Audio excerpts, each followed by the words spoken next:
नमस्कार, अमर उजाला.com पर आप सभी का स्वागत है। मैं हूं आपके साथ रचना। 90 का दशक याद है आपको? कुमार शानू की मीठी मीठी आवाज और दिल को छू जाने वाले उनके गीत। जी हाँ, वो दशक, वो वक्त, वो दौर एक बार फिर से लौटा के लाए हैं हमारे लिए गुंजन झा और उनकी पूरी टीम। और मोहब्बत में तेरे सनम कुमार शानू की आवाज़ में कुछ ही वक्त पहले आई थी और अब वो बंगाली में आ रही है। उसकी पूरी टीम हमारे पास यहाँ पर स्टूडियो में मौजूद है। वो गाने लिखे किसने, जिसे आपने बहुत चाहा, बहुत पसंद किया, वो गाने गाए जिसने, जिसे आपने सिर आंखों पर बिठाया, वो तमाम आवाज़, गाने लिखने वाले और म्यूज़िक कंपोज करने वाले पूरी टीम इस वक्त अमर उजाला.com के दफ्तर में बैठी है। तो उनसे हम करेंगे बातचीत और जानने की कोशिश करेंगे कि मोहब्बत में तेरे सनम कहाँ से निकल कर आई और जो न्यू कमर्स को इसमें ये कह लीजिए मौका मिला है और उन्हें ये मौका कैसे मिला और वो अपनी आवाज़ में गुनगुना के भी आपको बताएंगे। और जाहिर सी बात है, आपको समझ आ जाएगा कि क्यों उनका ये नंबर इतना ज़्यादा हिट चल रहा है। तो गुंजन झा और उनकी पूरी टीम, आप सभी का स्वागत है। गुंजन झा की जो पूरी टीम है वो इस वक्त अमर उजाला.com के दफ्तर में मौजूद है और उनका एक इंट्रो भी मैं आपको देना बहुत ज़रूरी समझती हूँ। चलिए करते हैं शुरुआत क्षितिज से। क्षितिज वेदी जो कि कॉलेज स्टूडेंट हैं और गायक हैं, साथ ही हैं हमारे साथ दीक्षा समेरिया जो कि मोहब्बत में तेरे सनम जो गाना है उसमें इन्होंने आवाज़ भी दी है कुमार शानू के साथ। और गुंजन झा म्यूजिशियन तो हैं ही, सिंगर भी हैं और गाने बहुत अच्छे लिखते भी हैं और उन्हीं का ये गाना है। और साथ है हमारे साथ वैभव सक्सेना जो कि म्यूजिशियन हैं। तो इन चारों से करेंगे हम बातचीत, लेकिन सबसे पहले शुरुआत जो है मैं चाहूँगी थोड़ा सा, अगर हम म्यूज़िक की बात कर रहे हैं, गाने की बात कर रहे हैं, तो हमारी शुरुआत भी थोड़ी म्यूज़िकल होनी चाहिए। तो गुंजन झा के पास मैं जाऊँगी और उनसे चाहूँगी कि वो उनका, क्योंकि ये पूरा एल्बम है, और वो कुछ गा के इस शो की शुरुआत करें।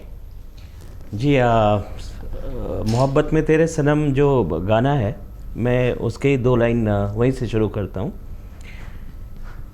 ये दिल मेरा दीवाना हुआ है मोहब्बत में तेरे सनम, ये दिल मेरा दीवाना हुआ है मोहब्बत में तेरे सनम, अपनी सांसों में मुझको बसा ले, अपनी धड़कन में मुझको संभाले, फिर ख्वाबों में ले चल मुझे, ये दिल मेरा दीवाना हुआ है मोहब्बत में तेरे सनम। बहुत खूब, बहुत ही खूबसूरत, बहुत ही उम्दा। अच्छा गुंजन, जब आपने ये सोचा कुमार शानू ही क्यों? कुमार शानू एक्चुअली हर गाने का एक टाइप होता है कि ये गाना मोहम्मद रफ़ी गाएंगे या ये किशोर कुमार गाएंगे या ये कुमार शानू, हर एक सबका अपना एक स्टाइल होता है। तो जब इसको कंपोज़ किया मैंने, तो उस समय मेरे दिमाग में कुमार शानू छोड़ के और कोई नहीं था। और दूसरी बात ये थी कि 90s में, मतलब जब कॉलेज वगैरह में हम लोग थे, तो मूवी कैसी भी हो, मूवी से मतलब नहीं होती थी, बस कुमार शानू के 8 गाने हो तो हम लोग पहुंच जाते थे मूवी देखने, चाहे आशिकी हो या दीवाना, बहुत सारे ऐसे। तो ये एक सपना था कि मतलब इतने बड़े लेजेंडरी सिंगर हैं, इतने फिल्म फेयर अवार्ड लिए, और मतलब उन एक बोल सकते हैं कि एक ड्रीम था कि उनको इस गाने में लेना। उनको सोच के ही पूरे गाने को कंपोज किया और लिखा। वैभव, जब आप गुंजन झा के साथ जुड़े इस पूरे प्रोजेक्ट पर, और आप भी म्यूजिशियन हैं, और किस तरीके से आपको कौन सी वो चीज़ थी जो इस गाने के लिए अपील की कि मुझे गुंजन के साथ मिलकर इस गाने पर, इस एल्बम पर काम करना चाहिए? बेसिकली जब कोई गाना होता है, किसी भी गाने की फील, किसी भी कंपोजिशन की फील, आप उसकी म्यूज़िक जो होती है, म्यूज़िक जो जिस तरह से गिटार्स आते हैं, जिस तरह से कॉर्डिंग होती है, जिस तरह से उसमें अलग अलग वाद्य यंत्र आते हैं, वो डिसाइड करते हैं कि गाना क्या फील, किस फील में आएगा। तो जब ये कंपोजिशन मेरे पास आई, जिस तरह से इसको किया गया था, और जब ये सिंगर थे कि कुमार शानू जी हैं, तो ये हुआ कि इसमें 90s की फील डालते हैं। 90s का जो म्यूज़िक अरेंजमेंट होती थी, 90s का जिस तरह से स्ट्रिंग्स होते थे, जिस तरह से गिटार पीसेस होते थे, वो आया। तो और गुंजन जी के साथ हम लोग एज अ म्यूज़िक डायरेक्टर बहुत पहले से पंकज उदास जी के साथ काम किए, भक्ति बैंड में किए, टाइम्स म्यूज़िक किए, तो हम लोग का नेचुरल था कि एक दूसरे का अंडरस्टैंडिंग समझना। और जैसे ही कंपोजिशन आई, सीधे यही स्ट्राइक किया कि इसको एक 90s की फील देते हैं। आजकल म्यूज़िक बहुत टेक्निकल हो गया है, उसमें लाइव इंस्ट्रूमेंट्स कम हो गए हैं, या मेलोडियस इंस्ट्रूमेंट्स हैं, वो सब नहीं आते थे। तो ये पूरा अरेंजमेंट था कि एक 90s के एरा को वापस लाया जाए और सिमिलरली म्यूज़िक पूरा डायरेक्शन किया जाए। बहुत मेहनत किया, मतलब इवन एक उसमें जो पियानो साउंड आ रहा है, उस पियानो को भी इन्होंने 90s वाले पियानो को सुना, फिर वो उस समय क्या फील था पियानो का, क्या क्वालिटी, साउंड उस साउंड को क्रिएट किया गया। तो मतलब हर चीज़ में हाँ बहुत मेहनत किया गया इस गाने के लिए, बहुत मेहनत। ऑलमोस्ट 15 से 20 डेज लगे। हम लोग बार बार ट्रैक पे वापस जाते थे, कुछ नया एडिशन करते थे, कुछ माइनस करते थे, कुछ सबट्रैक्ट करते थे। तो इस तरह करते करते फाइनली ट्रैक शेप लिया, और उसके बाद नेक्स्ट पार्ट था कि अब इस पे कुमार सानू जी से रिकॉर्डिंग करने का। क्षितिज, जाहिर सी बात है आप स्टूडेंट हैं और मेरे ख्याल से साइकोलॉजी पढ़ रहे हैं आप, और म्यूज़िक भी साथ साथ में चल रहा है। तो जब आपको इस गाने का मौका मिला तो वो कौन सी चीज़ थी, क्योंकि नए टैलेंट को मौका देना भी बड़ा मुश्किल हो गया है आजकल, कंपटीशन इतना है कि टैलेंट को मौका मिलना बड़ा मुश्किल होता है। तो वो कौन सी चीज़ थी जो गुंजन जी को अपील की और आपको इतना अच्छा, इतना बड़ा मौका मिला? लेकिन उससे पहले, क्योंकि आपने भी गाया है इस एल्बम में, तो मैं चाहूँगी कि आप भी कुछ गाकर सुनाएं हमें। ये दिल मेरा दीवाना हुआ है मोहब्बत में तेरे सनम, ये दिल मेरा दीवाना हुआ है मोहब्बत में तेरे सनम, अपनी सांसों में मुझको बसा ले, अपनी धड़कन में मुझको संभाले, फिर ख्वाबों में ले चल मुझे, ये दिल मेरा दीवाना हुआ है। मैं अपने आप को बहुत ब्लेस्ड फील करता हूँ, बहुत ही लकी फील करता हूँ कि मेरे को ये गाना गाने का मौका मिला। ऑफ कोर्स मैम, इतने बड़े लेजेंडरी सिंगर के साथ गाने का मौका मिले किसी भी यंगस्टर के लिए, किसी भी न्यू कमर के लिए बहुत ही बड़ी बात होती है। It's a blessing in disguise. And ma'am, मैं गुंजन सर से अराउंड 9 इयर्स से सीख रहा हूँ, और मैं यही कहना चाहूँगा कि मैं बहुत ज़्यादा उनका थैंकफुल हूँ कि वो मेरे को तब से सपोर्ट कर रहे हैं। पहली बार पता चला कि आपको कुमार शानू के साथ गाना है, तो कुमार शानू आज भी उनकी आवाज़ के करोड़ों लोग दीवाने हैं पूरी दुनिया में। कैसा महसूस हुआ, वो क्या फीलिंग आई जब कुमार शानू का नाम सुना? आपको बता दूं ना, जब हमारा रिकॉर्डिंग डे था, उससे एक दिन पहले सर को कॉल आया कि रेडी हो जाओ, कल सानू जी आ रहे हैं एंड ये गाना करना है। तो ऑब्वियसली इतने बड़े लेजेंडरी सिंगर आ रहे हो, बहुत ज़्यादा नर्वस फील हुआ था। बट मैं आपको ऑनेस्टली बताऊं, जब हमारी रिकॉर्डिंग स्टार्ट हुई, जब हम वहाँ पहुँचे, उनने हमें इतनी अच्छी तरह ट्रीट किया एज अ यंगस्टर, इतनी अच्छी तरह मतलब उन्हें चीज़ें सिखाई, और ऐसा लगा ही नहीं कि हम इतने बड़े सिंगर के साथ कोई घबराहट नहीं हो, बिल्कुल बहुत हेल्प करी, और हमें इतना कुछ सीखने को मिला। राइट दीक्षा, मतलब बहुत ही कुछ सीखने को मिला, and it was a very good experience. मतलब बहुत मज़ा आया। ऑल थैंक्स टू वैभव भैया एंड गुंजन। दीक्षा, मैंने सुना है कि आप मेडिकल फील्ड से आती हैं और एम्स में दीक्षा काम भी कर रही हैं, पढ़ी भी वहाँ से। और आपको बता दें कि ये जो एल्बम आई, ये जो गाना आया, इसके लिए दीक्षा को मौका कैसे मिला? बाकायदा इन्हें ढूंढा गया, और ये कह लीजिए प्रतिभा की धनी और इस तरह की बहुत सारे शब्द हैं, वो दीक्षा थी। और गुंजन जी को जब दीक्षा मिली, जब उनसे मुलाकात हुई, तो गुंजन जी के दिमाग में पहले ही आ गया था कि दीक्षा से हमको ये गाना गवाना है या उनको मौका देना है। तो दीक्षा, आप पूरी स्टोरी खुद ही बताएं तो ज़्यादा अच्छा रहेगा। जी, ये काफ़ी इंटरेस्टिंग स्टोरी थी। एक्चुअली मैं एम्स से ही पढ़ी हुई हूँ। मैंने जो अपनी ग्रेजुएशन करी है वो एम्स में ही करी है। तो मैं जब अपने 3rd ईयर में थी, तब एम्स में कॉन्टेस्ट आया था, एम्स गॉट टैलेंट। तो उसमें सिंगिंग भी था एक, तो उसमें जो जजेस थे वो वैभव सर और गुंजन सर दोनों थे। तो जब मैं ऑडिशंस में गई मैंने सोचा मैं एक बार ट्राई करती हूँ, तो वहाँ जाके मैंने गाना गाया और उनको उसी टाइम मेरी आवाज़ इतनी अच्छी लग गई कि उन्होंने मुझे मतलब आगे आगे जो जितने भी स्टेजेस आई उसमें उन्होंने मुझे प्रॉमिस किया कि they will cast me in a song, और उन्होंने अपना प्रॉमिस रखा और मुझे एक सॉन्ग में कास्ट किया, वो भी कुमार सानू के साथ, which is very unbelievable for me. आपको पता चला क्योंकि कुमार शानू जैसे स्टार के साथ जिनके पता नहीं कितने लोगों का दिल उनके नाम पे धड़कता है और वो अपने आप में एक माइलस्टोन सेट कर चुके हैं म्यूज़िक में, उनके साथ आपको गाना है और आपको मौका भी सीधे उन्हीं के साथ मिल रहा है, कैसा फील हुआ? यस, मेरा फर्स्ट भरोसा हो गया था? वही मैं बोलने वाली थी, मेरा फर्स्ट सॉन्ग था ये। सर ने बोला कुमार सानू के साथ गाएंगे, मैंने कहा ओके, मतलब मैंने बिलीव नहीं किया था मैंने सोचा ऐसे ही होगा, ठीक है। फिर जब मुझे एक दिन पहले कॉल आया कि कल आ रहे कुमार सानू और फिर होगा आपका सिंगिंग उनके साथ, तब मतलब मुझे बिलीव जो है मेनली तभी हुआ जब मैंने साक्षात कुमार सानू जी को अपने साथ। गुंजन जी सुन रहे हैं आप? मेरे ऊपर विश्वास नहीं था क्योंकि इंडस्ट्री में ऐसा होता है ना, बहुत से मतलब हमेशा होता रहता है कि खासतौर पे कोई जो किसी का नए टैलेंट आते हैं उनके बिल्कुल। साथ बहुत होता है। बहुत होता है। अच्छा दीक्षा, कुछ हो जाए। ओके, यही गाना गाती हूँ मैं। कितनी हंसी थी वो रातें मेरी, पल पल सताती वो बातें तेरी, हाँ हाँ हाँ हाँ, हे हे, दुनिया की नज़रों से बचकर कभी हम उस जगह पर मिले थे अभी, ये आशिकी है तुम्हारे लिए, मुझे कोई और भाता नहीं, भाता नहीं, भाता नहीं। मैं देख रही थी दीक्षा के, वो डूब चुकी थी। अच्छा मैं चाहूँगी क्षितिज और दीक्षा, क्योंकि आप लोग को पहला ही मौका करियर में इतना शानदार मिल गया और इतने शानदार शख्स के साथ मिल गया, मैं चाहूँगी कि आप अगर कुछ कहना चाहती हैं कुमार शानू के लिए और उनकी आवाज़ के लिए तो एक अच्छा प्लेटफॉर्म है।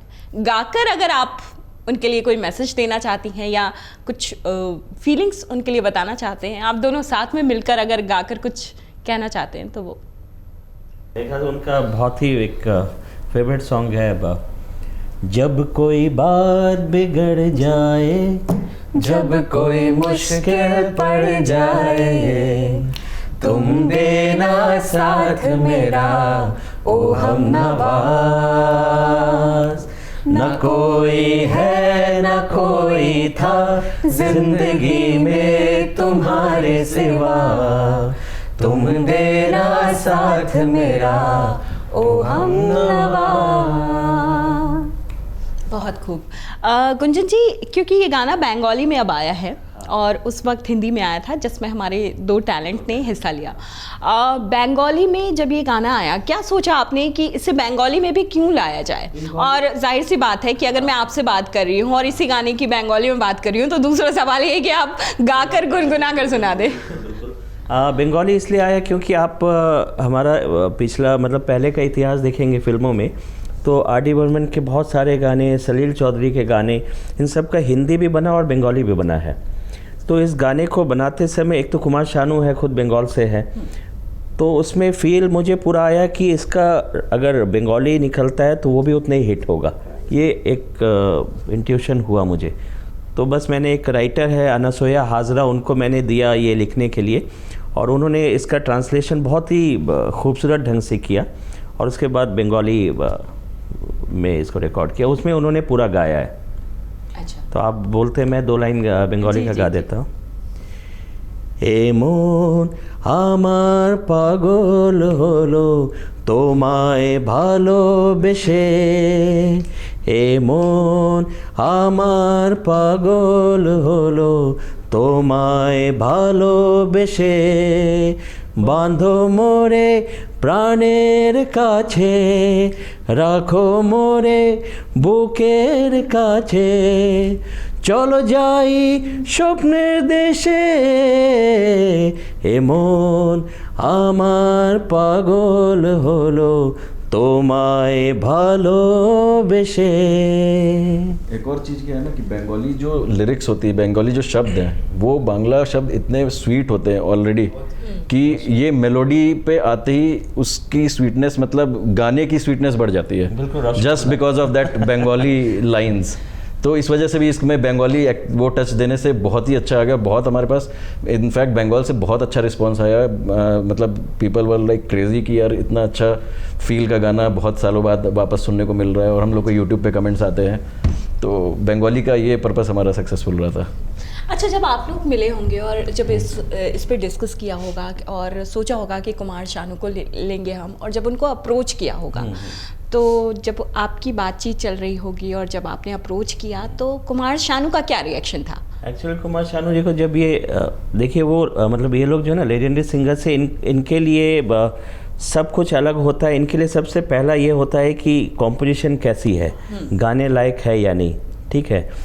तो इनको जब कॉम्पोजिशन मिला, नॉर्मली क्या होता है बॉम्बे से लोग ना दिल्ली से अगर कुछ जाता है तो बहुत डाउट करते हैं कैसा होगा क्या होगा, ऐसा रेपुटेशन बना हुआ था। पंकज उधास जी के टाइम में भी ऐसा ही हमने मतलब फेस किया था। तो कुमार शानू जी को जब ये भेजा और उन्होंने मतलब एक बार सुना और सुनते ही वहाँ से मुझे यस रिप्लाई आया, तो मतलब वो मुझे लगता है कि म्यूज़िक करियर में मैंने जो भी सीखा उखा वो सफल हो गया मेरा। क्योंकि आप पैसे को एक तरफ रख दीजिए बाकी चीज़ को, लेकिन जब कोई लेजेंडरी सिंगर्स है जो मतलब इतने बड़े गायक और आपके कॉम्पोजिशन को सुन के एक बार में हाँ कर रहे हैं वो, तो फिर अंदर से लगता है कि हाँ कुछ अच्छी चीज़ बनी है। तो मतलब उन्होंने बस सुना और यस कर दिया। अच्छा। कहीं कुछ नहीं बोला उन्होंने। वैभव, कितना वक्त लग गया आप लोगों को ये पूरी कंपोजिशन तैयार करने में? ओके, सो कंपोजिशन और ये लिरिक्स तैयार होने में मतलब एक गो में नहीं होता है। मतलब यू कम बैक, आप एक बार एक धुन क्रिएट करते हो, उसके ऊपर शब्द लिखा जाता है, और ये तैयार होने में लगभग 3 से 4 दिन लगे थे। उसके बाद इसका म्यूज़िक स्टार्ट हुआ था। एक बार म्यूज़िक हो गया, डमी हमने गाया था ट्रैक पे किस तरह से करना है, और जब एक बार पूरा ट्रैक रेडी हुआ उसके बाद म्यूज़िक भी ऐसे ही जैसे आपको बताया था कि बीट्स हो गई, गिटार हो गए, किस तरह से पियानो पार्ट्स आते हैं, पियानो का साउंड कैसा होना चाहिए, हमें कौन सी फील देनी थी, ऑल दैट थिंग, ये सब करते करते फिर ऑलमोस्ट 20 से 25 डेज लगे थे। उसके बाद हमने इसको फाइनल करके फिर कुमार शानू जी को प्रेजेंट किया था। बीट था ना, वो बीट बार बार चेंज करते करते उस बीट को बैंक से मंगवाया गया जो आशिकी वगैरह में यूज़ हुआ था, उस बीट को लाया गया। फिर जाके हम लोग को लगा कि हाँ अब कंप्लीट। बड़ी मेहनत की गई है भाई, इसीलिए शायद लोग इतना ज़्यादा पसंद कर रहे हैं और इसीलिए कुमार शानू ने एक बार में आपको ओके दे दिया। क्षितिज, कुमार शानू का वो कौन सा गाना है जो आपको बहुत पसंद है? तुझे देखा तो ये जाना सनम, प्यार होता है दीवाना सनम, तुझे देखा तो ये जाना सनम, प्यार होता है दीवाना सनम, हम यहाँ से कहाँ जाए हम, तेरी बाहों में हो जाए हम। बहुत खूब। और दीक्षा, आपका कुमार शानू का वो कौन सा गाना है जो आपको बहुत अपील करता है? बहुत खैर बहुत मुश्किल है उनका जो उन्होंने सेट किया है उसमें से एक चुनना, बट हमारे दर्शकों को आप कुछ ऐसा सुनाना चाहेंगे जो कुमार शानू की आवाज़ में आपको बहुत पसंद है? चुरा के दिल मेरा गोरिया चली।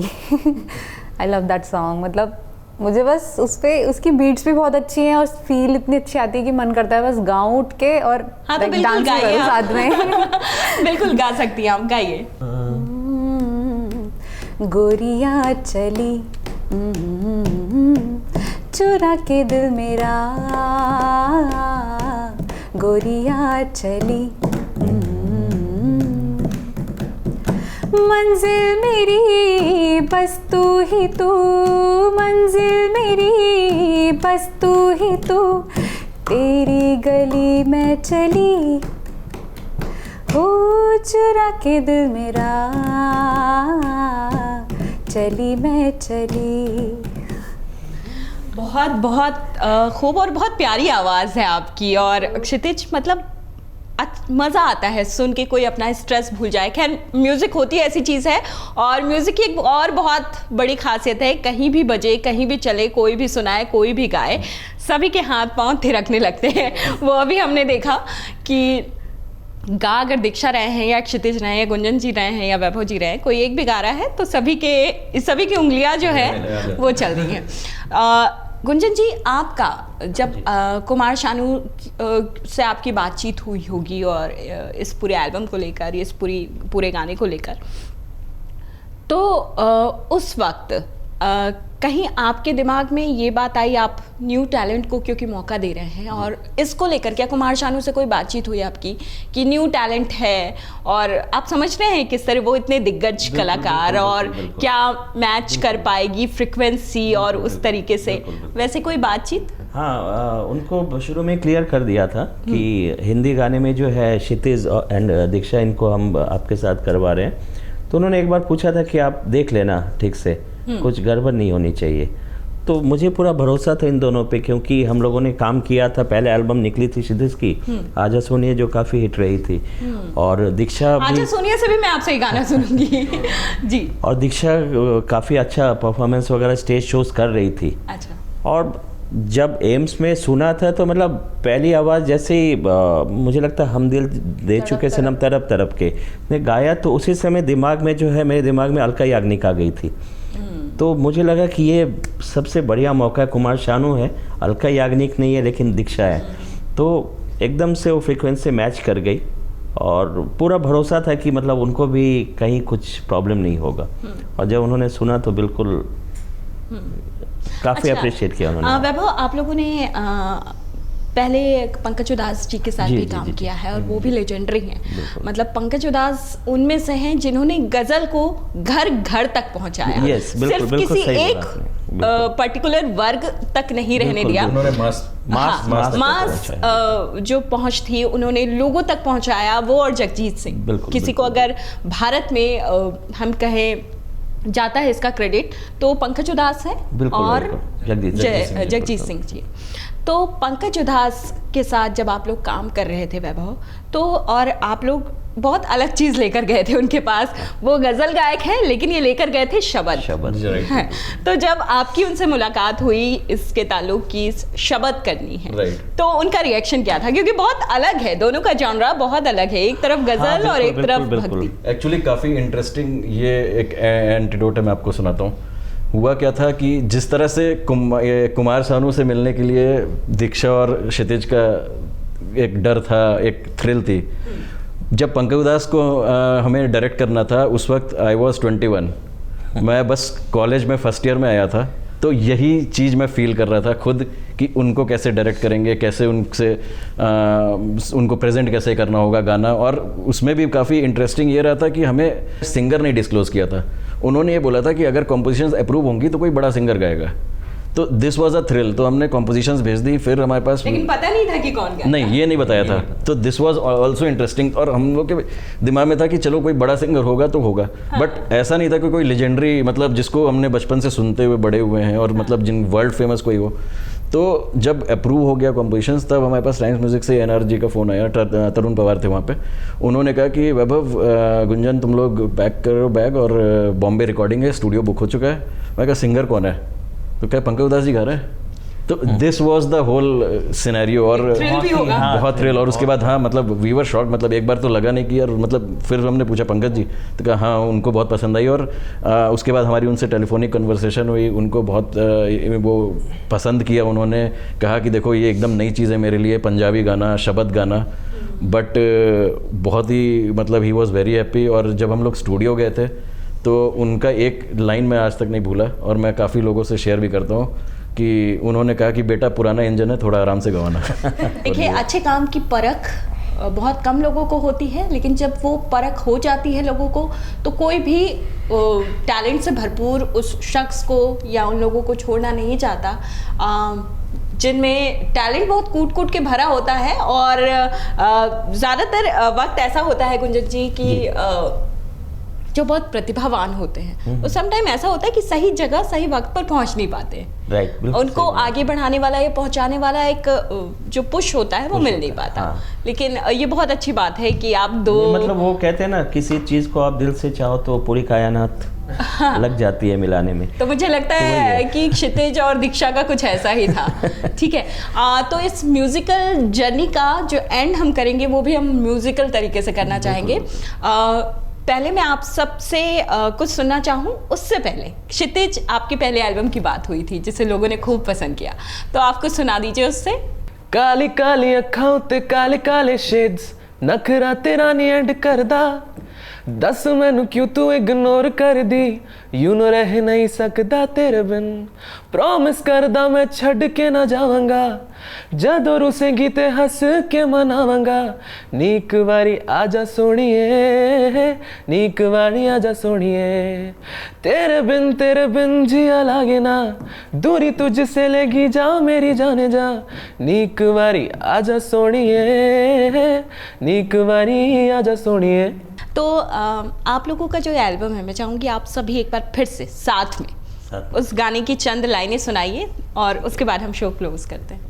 ये दिल मेरा दीवाना हुआ है मोहब्बत में तेरे सनम, ये दिल मेरा दीवाना हुआ है मोहब्बत में तेरे सनम, तेरी सांसों में मुझको बसा ले, अपनी धड़कन में मुझको संभाले, फिर ख्वाबों में ले चल मुझे, ये दिल मेरा दीवाना हुआ है मोहब्बत में तेरे सनम।